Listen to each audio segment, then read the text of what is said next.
What's up, you guys? Sean Ross Sapp here for the Fightful.com podcast, August 9th edition, post Smackdown, brought to you by DraftBeast.com and on it. Go to our podcast page at Fightful.com, click on any of our episodes, click that on it link, open up just a world of awesome sales. I love everything from their workout equipment to their supplements, both for athletic performance, mental performance, all kinds of stuff. Also, their apparel, fantastic stuff. Highly encourage you guys to check that out. I am joined tonight by Jeff Hawkins. Jeff, how are you? Doing well. How are you? I'm splendid. Jeff Hawkins of Shake Them Ropes, I should. You are looking patriotic today. I look patriotic every day, Jeff. It's my gimmick during the Olympics. I'll just stand up for people. Hold on, let them see. I went with a regular flag tonight. I am very patriotic during the Olympics. Let's check the medal count real quick. While you do that, Michael Phelps, greatest Olympian ever? Yeah. Probably. 24 medals for the U.S., 8 gold, tied with China for the most gold. So super cool. Either way, we have Smackdown. Mm-hmm. This show, even though it's not the greatest show in the world, much more digestible than Monday Night Raw. Oh, by a country mile. This is the equivalent of a moving pieces show on another televised drama, say a Game of Thrones, where nothing really happens, but they're starting to get all the pieces in place to get something big to happen. The show was not spectacular by any means, but it did what it had to do. That's how I'd describe it. Oh, Rob and I had some people kind of upset that we were so down on Raw last night. And my response to that is, if it's a sucky show, we're going to treat it like it's a sucky show. Now, granted, not everything on the show will suck. Last night, it was pretty bad. But, I mean, our jobs here are to be objective about this stuff, give you our analysis, break it down, have a little fun. If I happen to know anything that happened backstage, I'll relay that. But if you all want us to gloss it over, the most shocking show for you. The most shocking part of that Raw was the fact that Vince wasn't on site, because that played to every single strength he had on that thing. I mean, bad comedy. The Braun Strowman love fest continues for a third week without going anywhere. No, that was all of Vince's bad instincts right there on TV. So, and it just dragged. That show dragged, and it was choppy and illogical. No, there's no reason to apologize for that opinion. Speaking of going in on things, Jeff and I may dedicate 5 to 10 minutes of this show later to Suicide Squad. Oh, what was worse, Raw or Suicide Squad? I'll have to say Raw. I will have to say Raw, because I at least enjoyed a couple of the characters on Suicide Squad. But we'll get to that later. Yeah. We'll get to that much later. Okay. Where I can't even remember where Smackdown started. I'm trying to look here. Okay. We're going to look back at last week's show with Ziggler and Rowan taking out, or when I lost my train of thought. Wyatt and Rowan took, as is tradition. Another show. Come on, man. As is tradition.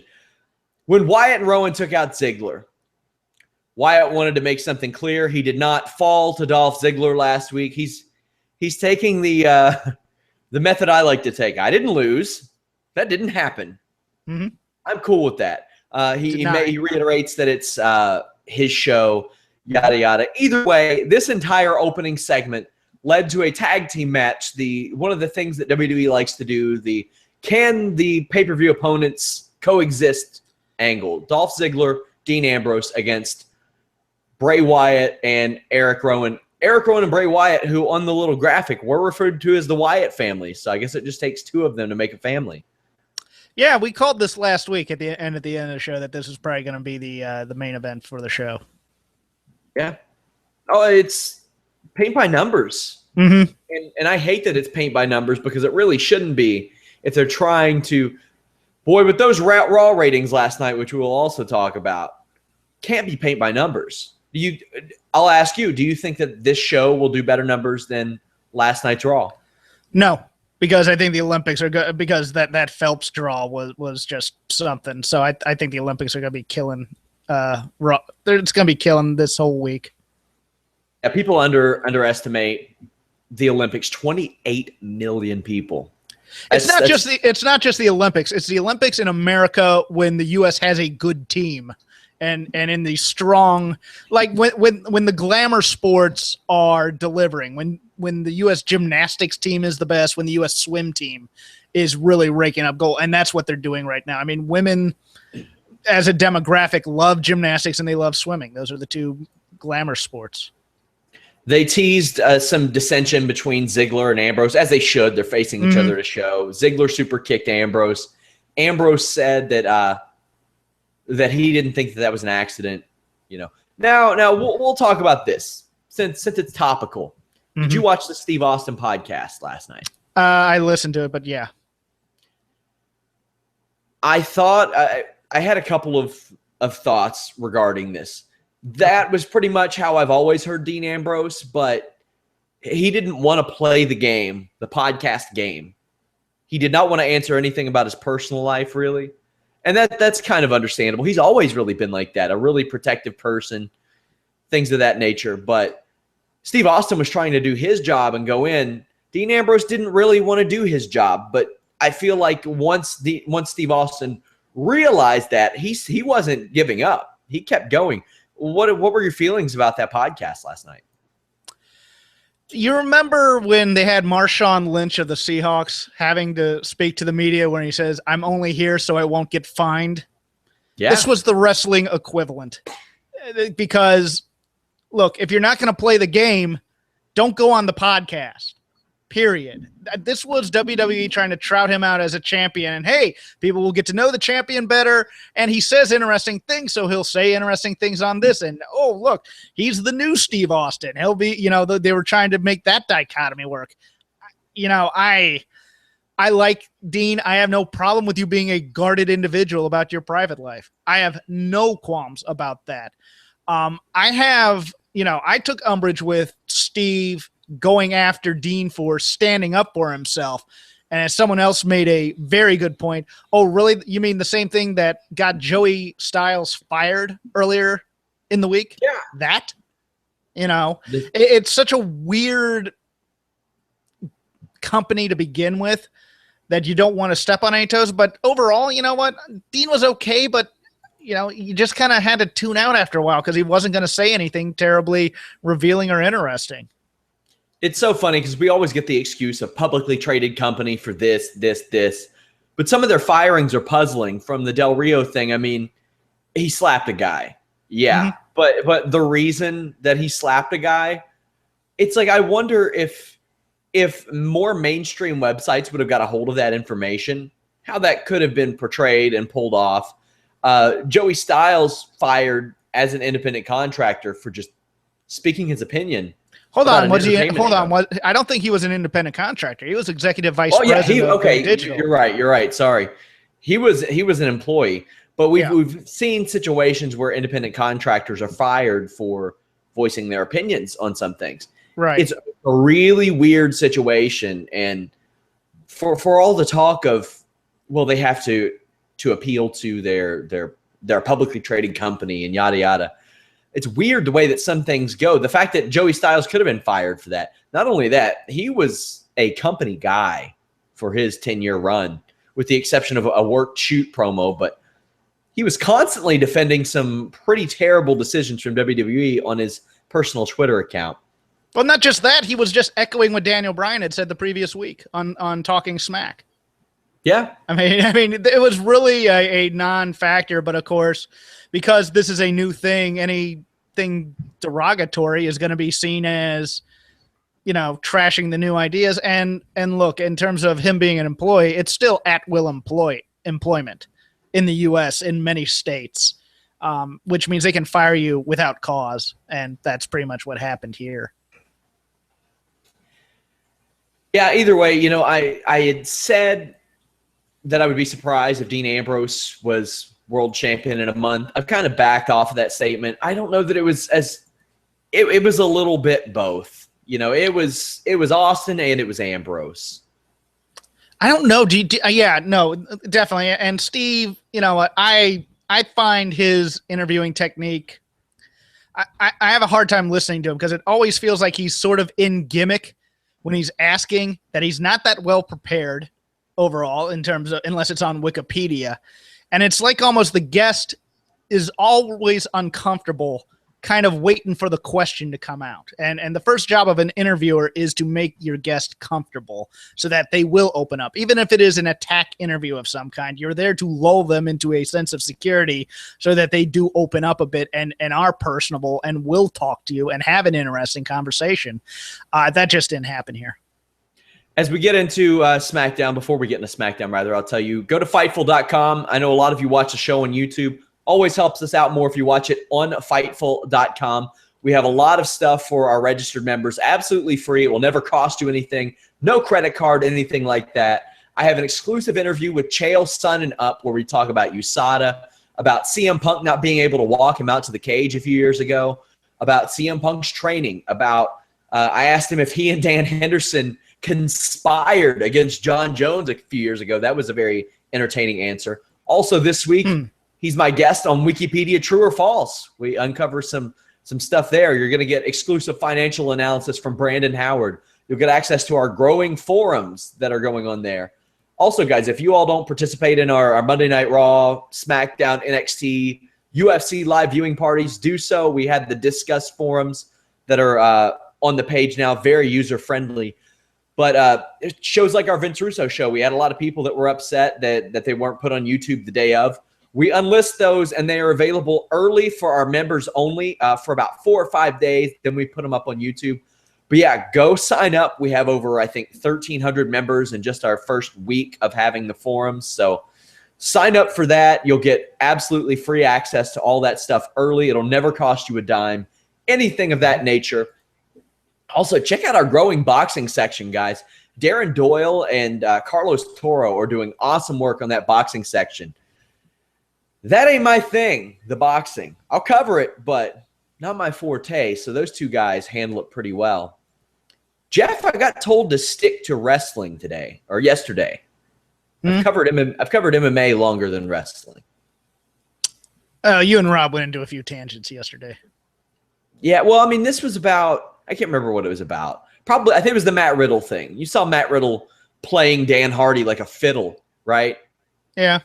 Ooh, the art of the work Matt Riddle has perfected, that guy. And just to stick to pro wrestling, I've seen Matt Riddle live now a couple times. He's the real deal. He has so much potential. I can't wait, and I hope he ends up in a bigger company soon. Do you remember that post-UFC 149 promo he did on the entire country of England?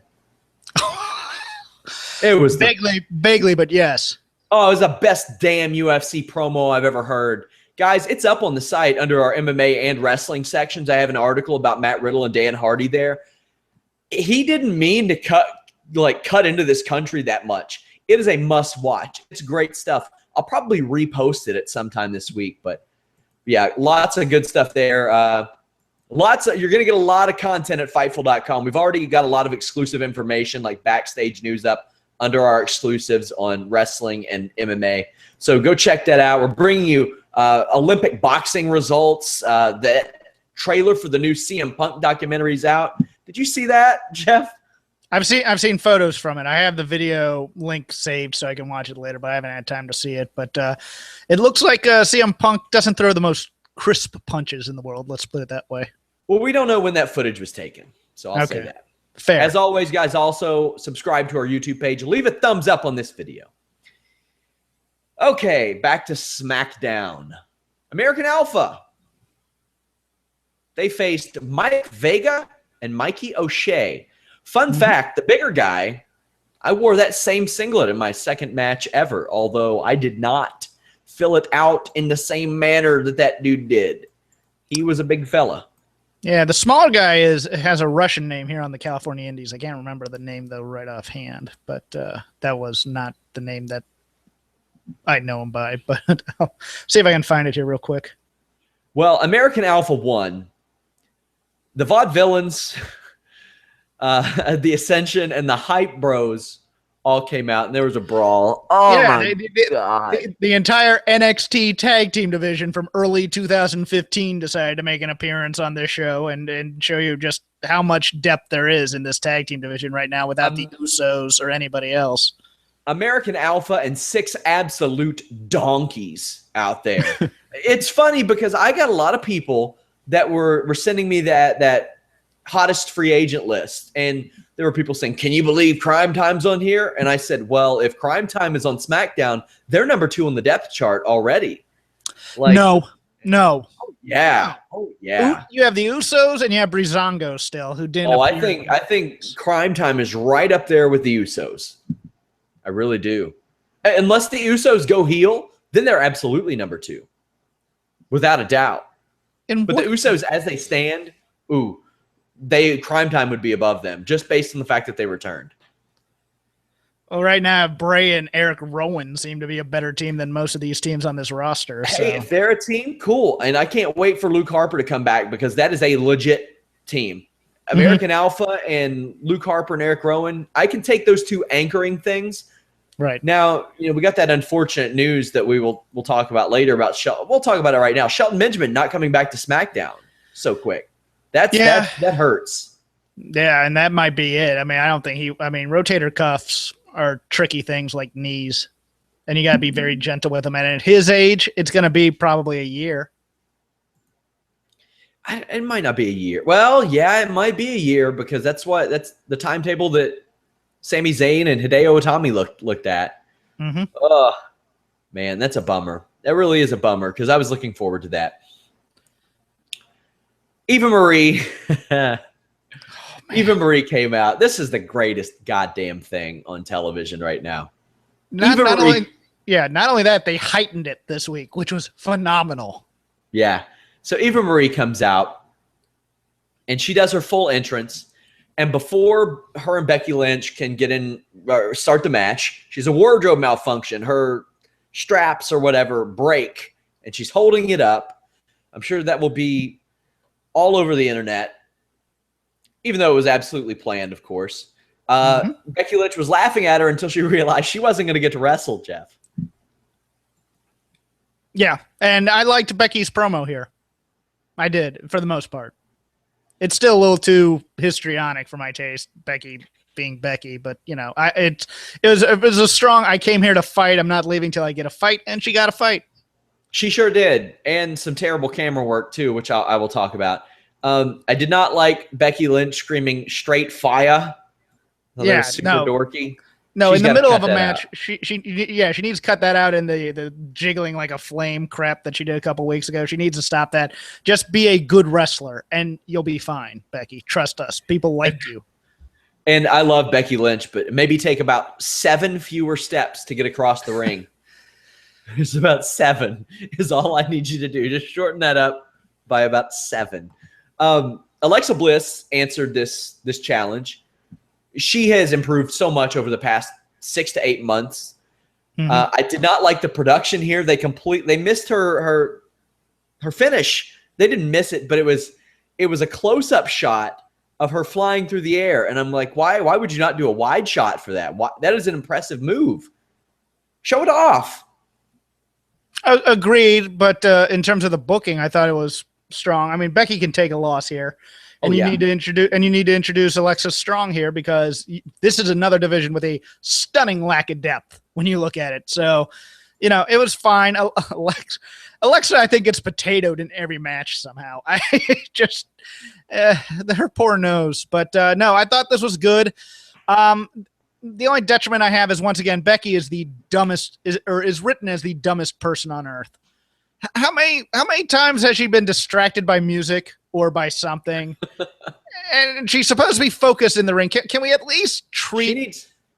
She should wear earplugs while she wrestles. Well, let's treat the audience as smart people, and let's treat the actors as smart people for a while, to give them some in-ring credibility, maybe, so that it's like shining something shiny in front of a dog. Huh? What's that? No, just have them be professional athletes who are focused on things. Yeah, Eva Marie distracted her, came out. We had the entrance where her voiceover guy said, Eva Marie is ready to compete. I loved it. I loved it.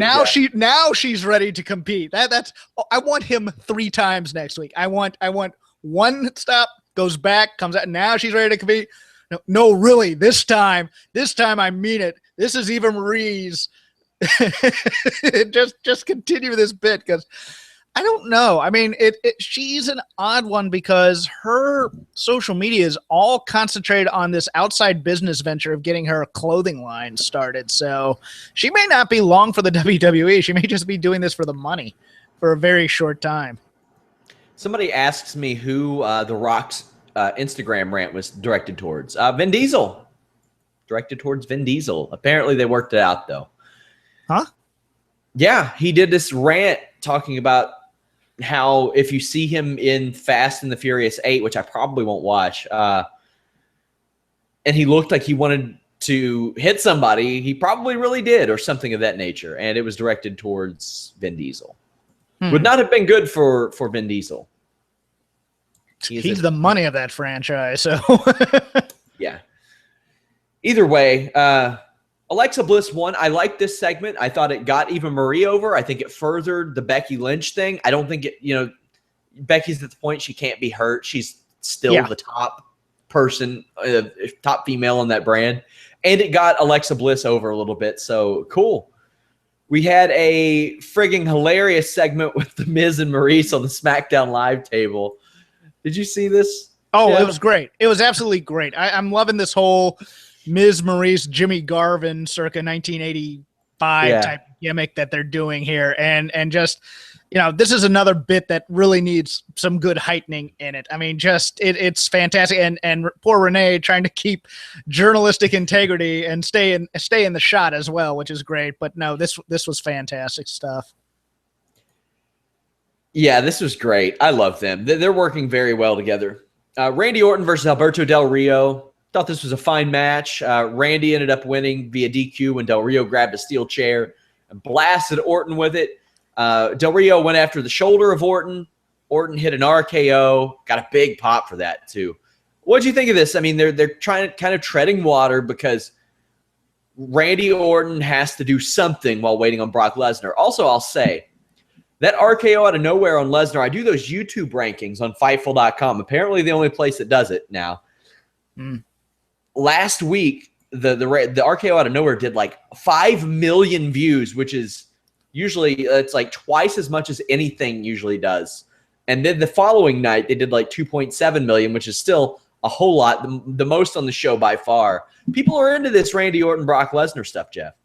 Oh, yeah, and they're into the RKO out of nowhere, especially to use it in GIF format of some kind, if they could get that back. But I enjoy that. Del Rio is still, you say paint by numbers. This guy is phoning it in for a paycheck right now still, in my estimation, just nothing. The backstage promo to precede this, that was cringeworthy dialogue, I thought. But the match itself was fine. I don't know why you need to protect Del Rio by having him be DQ'd and not just getting him pinned. But other than that, no qualms. Yeah, I mean, Del Rio, and if he leaves, that's another hit to SmackDown. Well, I can't say that because they're not doing anything with him. But what you would think that they would do with a guy like Del Rio when you have half the roster, he's a guy. Potential hit. You know what he is? He's the heel Dolph Ziggler at this point. Before Dolph got this program, he's the guy they can bring out. They tout him as a world champ. He's Sheamus for the SmackDown brand. He's a guy that they can tout as a former champion to give him some credibility, but nobody buys that he has any credibility. Yeah, that's absolutely right. I did like that they played up Morrow, in particular, played up Del Rio's MMA background and cited, this is a guy who's got MMA training. This could be a preview of what we see against with Randy Orton taking on Brock Lesnar. I love that he put a storyline within the storyline there. Really like that. Let me ask you something. You've seen the video of the Crow Cop, Dos Caros. Of course. Does Del Rio take a dive there? Or does he actually get hit? So here's the way that I always heard that stuff worked out. In Pride, the worked fights, apparently the only people who didn't know they were worked were the people who were going to win. Like, so if Crow Cop would have been given a fixed fight, he wouldn't have known about it. And Del Rio would have. Now, Chael Sonnen has actually spoken about this before, and Del Rio has vehemently denied it. And I feel like at this point, he would have admitted it. That was absolutely not a dive. He got knocked out. In fact, I seem to remember one time when somebody asked if he did take a dive, I think he said something like, "I wish I would have." Yeah, because he got I remember that. Dead. But it looks like that last shot didn't connect, it always seems odd to me. But you know what? I can go either way. I just wanted to bring that up. Oh, he got knocked dead. They were apparently they were pretty scared by that because I don't know if they allowed people to fight in masks after that, but I could be wrong. Rhino backstage with Heath Slater. Heath Slater. I'll tell you what. This SmackDown, like the people out of the main event scene, are pretty damn good outside of this tag team division. Their comedy is much better than Raw's comedy. Oh yeah, and so because the best thing about this was that Heath Slater, and I say this from a man who quote unquote teaches comedy from time to time, that Heath Slater played this totally straight without doing the Jericho thing of backing off of the kids. It's 2, nope, it's 4. And he didn't stumble after that. It was just, nope, it's 4 now. 7. Okay. I loved it. It was great. Everything, both these bits backstage, the before and the after the match thing, Heath Slater was phenomenal. And I love that t-shirt. I do. So he also talked about how he had a pool that he had to pay for, and he tried to get Rhino to take a dive. He tried to get Rhino to take a dive, and Rhino says, "I won an election. I have constituents that I have to impress." Then he said, "What kind of pool do you have?" And Heath Slater goes, "It's a very nice above ground pool." And Rhino said, "Sorry, can't do it."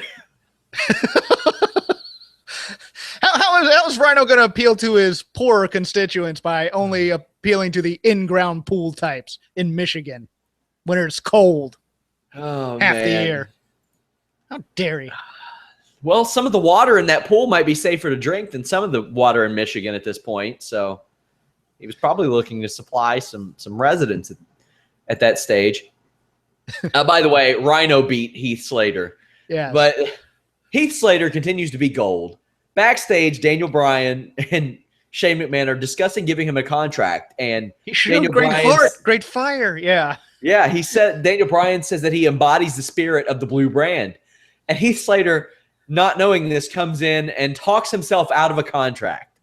I love this storyline, Jeff. Yeah, and I hope he shows up in Evolve next. Doesn't show up on SmackDown or Raw, just shows up on Evolve or NXT unannounced at some point next. And just continue this bit as well because it's great. It's so good. And even all Shane had to do was just close that folder, and it would have been a perfect comedy segment, so to speak. Carmella has been turned into. One other thing. David Otunga's commentary during this match, bringing in the whole Nexus storyline. Yeah. I thought it was really, really good. That was Otunga's strongest stuff of the 2 hours. I'll say I don't think he's terrible. Like I think he is passable. I think he's absolutely passable, and I'm hoping that he only gets better. Now that's not always the case because like with JBL, he started off really good and got really bad. Well, JBL got bad when they made him the overbearing heel / voice of Vince type of thing. Yeah. When he was being himself, he was fine. The thing with Otunga is they don't know what they want him to be just yet, and he's just trying to be kind of. He's Byron Saxton, but more entertaining, which is a positive. But at the same time, they don't know if they want him to be a face or a heel or to be entertaining or to add actual information. So they need to nail down his role in this 3-man booth. I saw tonight, and I wasn't even gonna reply to it because it's so ridiculous. But I'll bring it up on here because it is ridiculous. Okay. Somebody called David Otunga a loser at life on Twitter today. How dare you? First off, married to an Oscar winner, Harvard Law graduate, has a day job in legal that probably pays really good money in addition to being on TV during the week. Didn't he work for like a political channel too? I'm pretty sure. Yeah, I believe so. I believe former tag team champion with one John Cena. Okay. Yeah, this guy gets paid to not take bumps now. Work one day a week. Anybody will tell you that's the smart paycheck. Oh yeah. Oh yeah. David Otunga very much won at life, that guy. Yes. How dare you? Ridiculous. Carmella versus Natalya. They have turned Carmella into a hood rat phone sex operator, I think. I think that she is ready to go, is what she says. I'm not touching that. Continue. Well, you wouldn't be able to if she's a phone sex operator. Oh, jeez. She is so much better than that. She really is. Well, she's better than this gimmick, and the thing is, they're doing the same. Again, we mentioned this last week. They're doing the same gimmick as NXT, but without all the things that made her popular, connecting her to Enzo and Cass. She either needs to be all in on the Enzo and Cass thing, or all out on the Enzo and Cass. Yeah, let her be the hairdresser again. I don't care.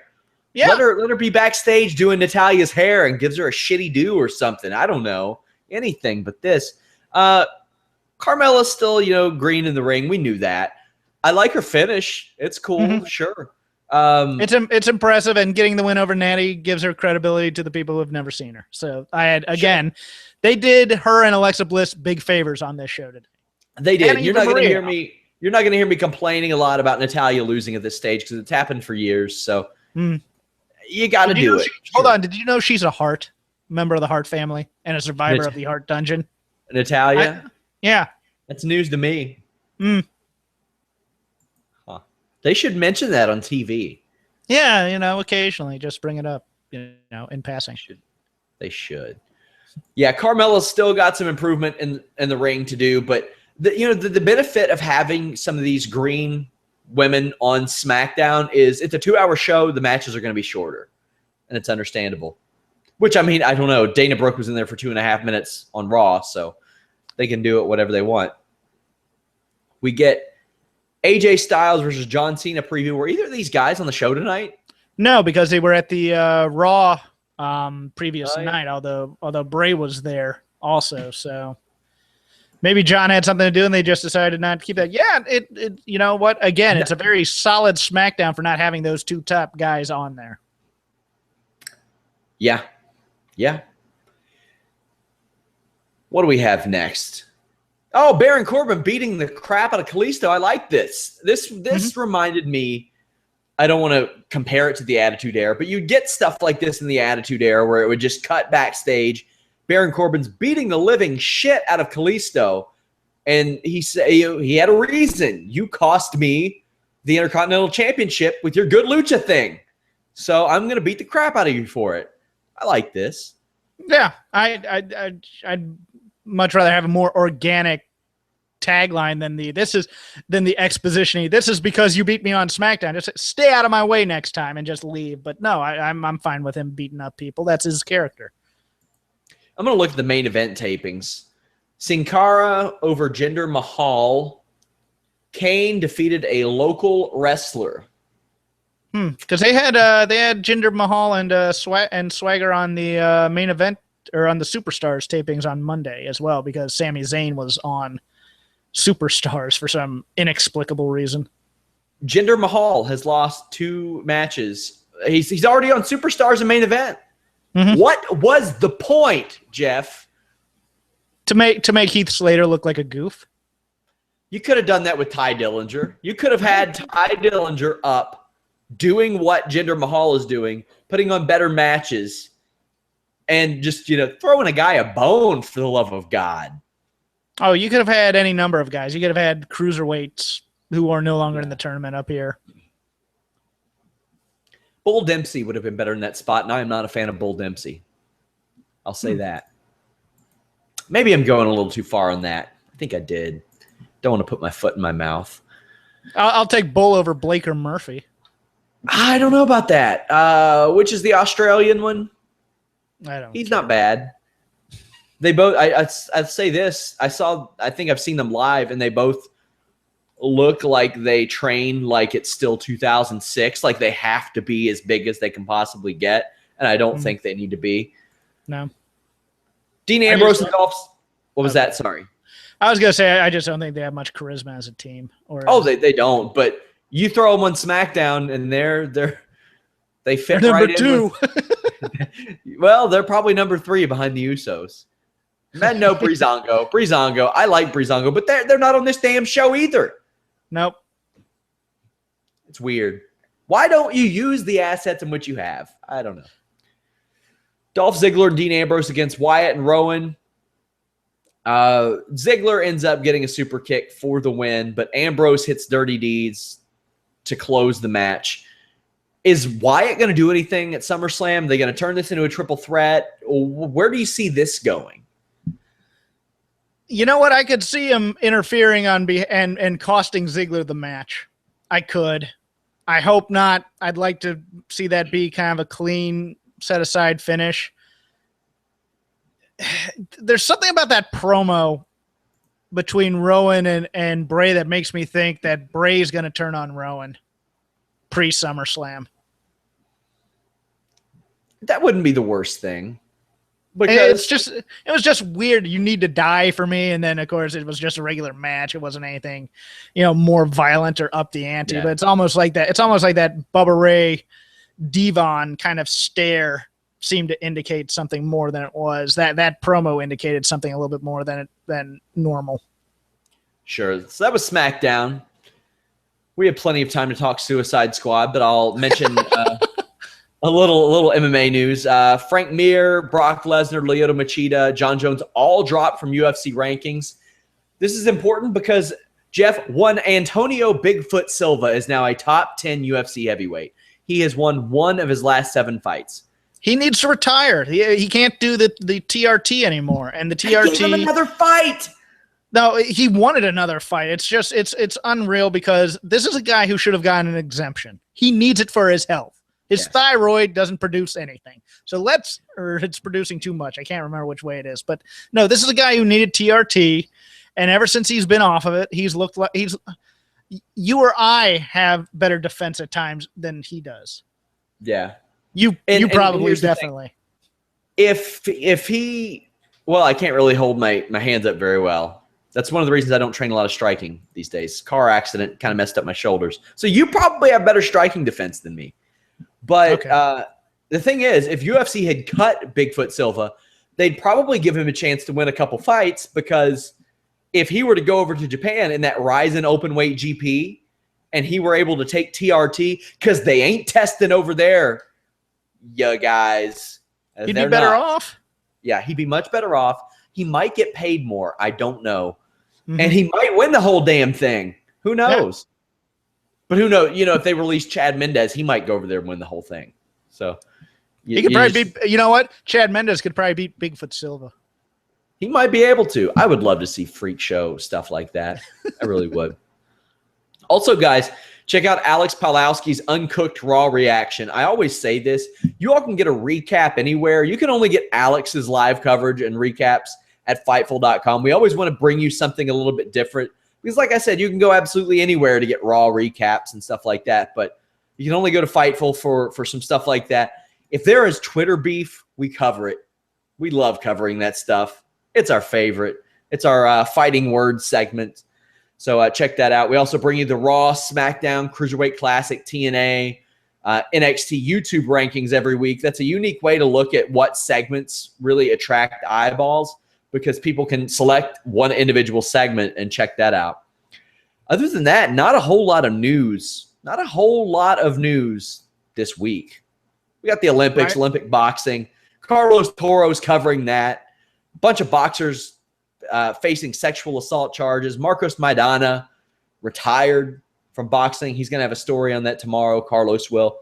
Showdown Joe will be with me tomorrow night to talk all kinds of stuff. He's also got a column coming up. That'll be on our members only section. So register for free. We're giving it to you for the price of on the house. Let me pose this question to you. Ryback ends up in TNA, doesn't he? I hope he does. That's a guy that seems like the indie circuit wouldn't be for him. He'd want the steady paycheck. You know what? I bet he could go to PWG and light it up. I really do think he could with an opponent like a small opponent. Look, I bet somebody could get a great match out of him. They would put him. I mean, look, he'd be loved by the PWG crowd for that first match at least, because Brian Hawkins was also until he stung up the joint. They'd put him in with a Brian Cage. They'd put him in with Cage or Michael. Well, here's the thing: he would dwarf Brian Cage, and that might. People would look at Brian Cage maybe a little bit different because, well, I mean, if you all just looked at FCW pictures of Brian Cage, you'd probably look at him different because that's a guy who ain't passing a wellness test, in my opinion. I would like to see Broken Matt Hardy with Ryborg. I would love to see that. He'd also probably, do fairly well in Japan too. Yeah, that's the kind of guy that used to go on those tours when all Japan was big and, even the mid-90s New Japan. So, guys, I'm going to ask you in the comments section, do you want us to talk about Suicide Squad? If you do, we will talk about it for a few minutes because we have quite a bit of time left. But, yeah, I'm open. I think Ryback's going to do very well. He launched his new website. I think he did. It was supposed to yesterday, but I don't know if it launched yet. Yeah, it did. And he says he's going to wrestle a full schedule. He's not going to have any trouble getting bookings. This guy. He's on the post WWE high, but I just don't think wrestling in like high school gymnasiums is going to be his thing. I don't either. This is a guy who had a pretty good, really good push. And his pay-per-view numbers did really good with CM Punk back when pay-per-view was still a thing. And a lot of people thought that he got that shot more early. Now, people say don't spoil Suicide Squad. We're not going to spoil anything. I'm not going to spoil it. I will. Yeah. I could break it down, but going back to the wrestling. Going back to the wrestling, before we move on to that, let's finish the Ryback point. For me, the difference between him and Cody Rhodes. Cody Rhodes wants to be seen as a good technical wrestler, much like the old school guys that he grew up watching his dad wrestle in the NWA. Ryback doesn't mind being a good wrestler, but I think being a star or being a presence is more important to him than his quote unquote than popping, Dave Meltzer and 5-star ratings or anything of that nature. Sure, absolutely. Okay. Wade Barrett said in an interview that the League of Nations was put together to help Roman Reigns. Well, that didn't help anybody, so bad call there. Yes, this Suicide Squad thing, I'll keep it to like a minute or two. Mm-hmm. I thought it was a crappy, cliche, corny movie with 4 good characters because the security guard was hilarious in everything he does. Like Baron Holtz, yeah, he's great. He's great. I saw everything coming right down to one of the final lines. They tried really hard to reinforce the fact that crocodile is black. Holy crap, almost to an offensive, insulting level. Whether it was DC or the filmmakers playing up the stereotypes, I don't care. It was almost offensive to a degree. I feel like somewhere deep down there was a good movie, but if you eliminate like all the characters except for 2 or 3 of them, it probably shines through. I don't buy all the excuses that people are giving me. Oh, wait till the director's cut comes out. Oh, well, they deleted a bunch of scenes. Well, they did. Doesn't matter. You can add all the scenes you want. It's not going to make it a good movie. Jeff, I understand that you once pitched this movie. I did. Back in 1996, when I was a very young man out here in Los Angeles and I still had some writing clout, Suicide Squad is my favorite comic book of all time. The John Ostrander 1987 started run. And I pitched this as a movie to Warner Brothers.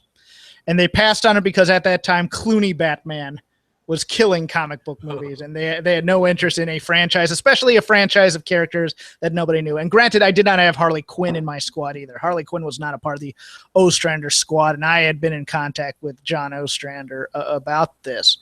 But I'm not going to go into character things. I'm just going to stick to the movie, so to speak. But I wanted this. I don't like David Ayer as a director. because Fury was crap. If you've seen Fury, it was garbage. He's been living off the Training Day script for a while. I just think he has bad or immature instincts as a filmmaker.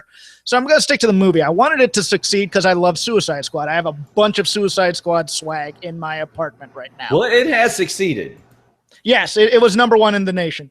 This movie, the problem with this movie was it wanted to be 3 different movies in one. And then it eschewed character in favor of it, because these characters, the heart of any of these kind of guys on a movie, or your bad guys on a movie, is to watch them interact with each other to find the levels of bad within one another. So you didn't have much going with Captain Boomerang or Deadshot interacting with each other, and so they never became really fleshed out characters. It wanted to be the guys on a mission movie, and wanted to be Ghostbusters, the first one. And it wanted to be a political intrigue movie, and it failed on all these. And on the other side of it, the on-the-nose music cues for that first hour drove me insane. Everything was a music video with an on-the-nose music cue from the first 5 seconds when you're in Louisiana and the animal's House of the Rising Sun is coming up. That's a term in filmmaking called Mickey Mousing, where you're having the music illustrate what's going on screen. And I'm with a guy who directs small independent horror movies, and he's just being driven nuts by it. But this whole thing was a mess when it should have been just kind of a straight ahead mission movie, and you could have saved the other movie, what I call the Ghostbusters movie, and you'll understand that if you go see it. They could have saved that for the sequel. This is why it is a real benefit to have you on. And somebody says Harley Quinn was hot though. Okay. Yeah, sure. Yeah, then you're looking for an excuse. Then go watch Wolf of Wall Street, which doesn't suck. Yeah, you're looking for, I mean, I've had a lot of these people. Oh, I didn't think it was bad. Harley was really good. Harley is a favorite to the DC Universe fanboys. I get it. But her presence in any project, and for me, I don't like the character personally for a number of reasons I could go into. She overpowers the movie. So this was not a Suicide Squad movie. People wanted to see Harley Quinn, pretty much. Yeah. Oddly enough, Will Smith was pretty good. The casting here was pretty darn good, especially Jai Courtney as Captain Boomerang. I thought Will Smith wasn't too bad in a reimagined version of Deadshot. I thought Margot Robbie was a pretty good choice to play Harley Quinn. It was just they weren't given anything to do except for Jay Hernandez as El Diablo. This really should have been like Harley and Deadshot versus the world, or something besides Suicide Squad. You know what that should have been? Could have been very good. What? There should have been a first mission where they just kill a bunch of bad guys and they have the Enchantress on the team, and then what happens. But instead it was all just kind of wrapped up into itself and flashbacks. And just tell the straight ahead story like the first Avengers movie. Get the mission out of the way, kill off a couple of characters that you don't need, and then go on to the more intriguing inter-team or whatever the hell mission is next that has much deeper subplots to it and what's going on now that the squad's been established. But you need to establish that squad first. I agree. I wish I did a non-wrestling, non-MMA podcast so I could talk about this stuff. But I don't have any damn days free where I can do that. But maybe in the future, because I've had people asking about that, if I'll do a non-wrestling podcast. I don't know if I'm contractually allowed to, really, but don't know what that situation is. I should probably ask before I go. I'll put it this way. I'll tie it into wrestling. It drives me nuts because the WWE does this kind of writing all the time, where they have these shallow one-note characters that they don't give any depth to, and they assume that that's going to be the thing that gets them by in a story, and it doesn't. You need to have some depth to each of those. And this was big pre-Attitude Era when they were bringing up all those guys like the Goon and TL Hopper. Oh, he's a plumber. He's this. He's that. They do that with the marketing buzzwords of Roman Reigns, and they're looking for a catchphrase, a gimmick, and they're hoping that will get them by. And it's not. Depth of character will get you by. You create the characters, you drop them in, and then story happens. Instead, they get story, and they look for catchphrases to drop in there. King of Indie Style on Twitter, when I talking about the Croc, the racial stereotype, I was shocked Croc wasn't tearing apart KFC. Yeah, that's how bad it was. They really wanted you to know that Croc. And that actor is so good. He is so good in everything he's in. That's the guy who plays Mr. Echo on Lost. If you ever watched Oz, he played Adebisi on that. He is really good at those types of roles, and Croc is a great character to play. They just made him a bad stereotype. If you want a good Suicide Squad movie or TV show, go watch the episode of Justice League Unlimited called Task Force X, or go get the Batman Assault on Arkham movie on DVD. Those are both really, really good. Over 600 and I think 50 comments in our Smackdown viewing party, at least. There are quite a few on our podcast as well, but if you guys shut up about the comic books and talk wrestling, you geeks. Yeah, if you guys ever just want to hang out during Monday Night Raw, Smackdown, I can't wait for the UFC 202 viewing party. Come here. We're covering it all: boxing, MMA, wrestling. We want to become the premier crossover website, period. That's why we've got insiders like Vince Russo, Showdown Joe. I've got people feeding me information from UFC, Bellator, TNA, WWE, all kinds of cool stuff, guys. I'm back tomorrow night with Showdown Joe. We're going to talk lots of MMA. I'm going to talk some pro wrestling. Shit always goes down on Wednesday, guys. We want to bring this to you in a professional manner, but we don't want you to be bored to tears either. There's nothing wrong with being a little entertaining while you deliver the news, I think. I hope to someday be a little entertaining on this show. You're very entertaining, Jeff. But guys, please share the website, Reddit, Twitter, Facebook, everything like that. Your support is very important to us. We do have our RSS feed set up, so our stories automatically post to our Facebook at Fightful Online and our Twitter at Fightful Online. Go and follow those. So every time we get a story published now, you won't have to wait maybe 45 minutes to an hour to see one of us manually post it. It goes up there automatically now. And we are posting updates all day and night. I'm talking like all the time we have stuff going up. A lot of people assume because we're a new site that the content, we're not that heavy on content. Oh, no. Dozens of stories a day. The smaller stories we put into what we call fight size updates. That way you don't have to click 7 or 8 different things. And then you're like, why did I waste my time doing that? Ultimately, clicks are important to us, but we don't want to disenfranchise the people that support us as well. So definitely check that out. Lots of cool stuff up on Fightful.com. We've got a lot of cool features that not everybody have.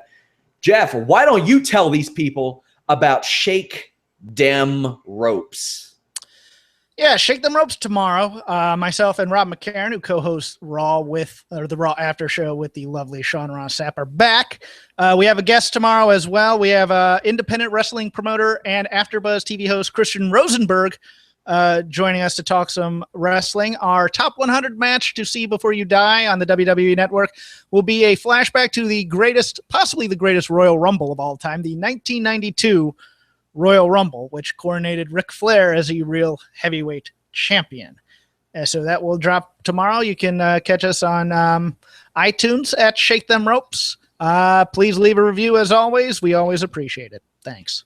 Someone says that they want to see Jeff shake more than just the ropes. Truffle Shuffle? Oh, God. Guys, this week I have a ton of stories coming out of that exclusive Chael Sonnen interview. Register at Fightful.com, absolutely free. You get full access to the exclusive full audio of that. He's my guest on Wikipedia, True or False, this week. Lots of fun stuff there. I have another great Wikipedia True or False guest coming up soon. You'll also get access to the Vince Russo podcast live and days before YouTube if you register for free at Fightful.com.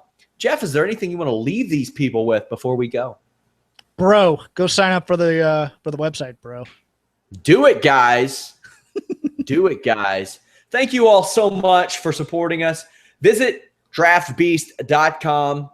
Up there you go. Click that link on our podcast page. It really helps us keep these shows free.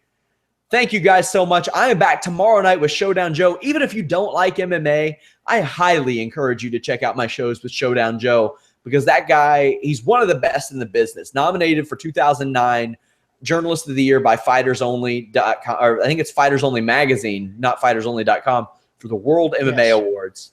So check that out, guys. Until next time, we are out.